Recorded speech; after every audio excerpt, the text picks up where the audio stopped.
Job was a righteous man, and you know what Job went through. He went through much difficulty. He was married and had children, and he lost so much. But as he's going through all these storms of life, let's listen to his wife in chapter 2, verses 9 and 10. His wife said to him, "Are you still trying to maintain your integrity? Curse God and die." But Job replied, "You talk like a godless woman." Notice truth. He didn't just let it pass. He came back and spoke truth to her. Should we accept only good things from the hand of God and never say anything bad? So in all this, Job said nothing wrong. He held his tongue, but he spoke truth. Now, she was a real winner, wasn't she? I mean, it's like, Job, get it over with and die. Man, I can't imagine Gloria saying that to me. That's not really affirmation, encouraging words. There's going to be times in our marriage, and it's a big mistake to think we must feel love in order to give love.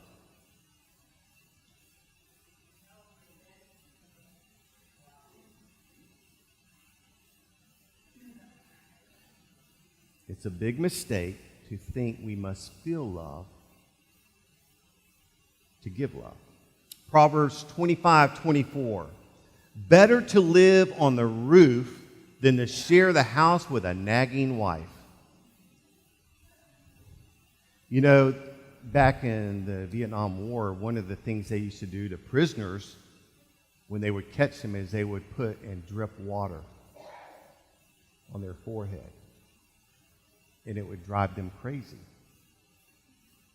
Have you ever been sleeping at night and you hear the water in the bathroom just dripping and you're going, ugh? Well, that's what a nagging wife's like. Had a friend of mine, Tom is his name. I'll protect him, not say his last name. But he told me, he said one time his wife came home and he was in the kitchen doing something and she just came home. It was one of those days, and she was nagging, and he was like, oh, my goodness. And finally, she just went in the kitchen. She was doing something, and she just kept going on and on and on. And Tom went outside, and she turned around and was looking. Tom, where are you? Where are you, Tom? And she went all through the house looking for him. She walked outside, and there he was on the corner of his housetop. She says, I know what you're doing. Come down from there right now. Sometimes our wives are going to nag, but we love anyway. And you say, I don't always feel like love. You faith it. You faith love. My feelings don't always line up with my spirit. My mind doesn't always line up with my spirit.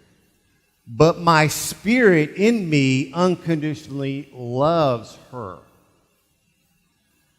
So faith, listen to this. Faith, act like you love them, even though you don't feel like you love them, in order to love them. No, let me repeat that again because I might have lost you. Faith is acting like you love them, even though you don't feel like you love them, in order to have the action of love for them. So that's walking in the Spirit. We don't live by our emotions. We don't live by our thoughts. And we have to yield our will to His will in us.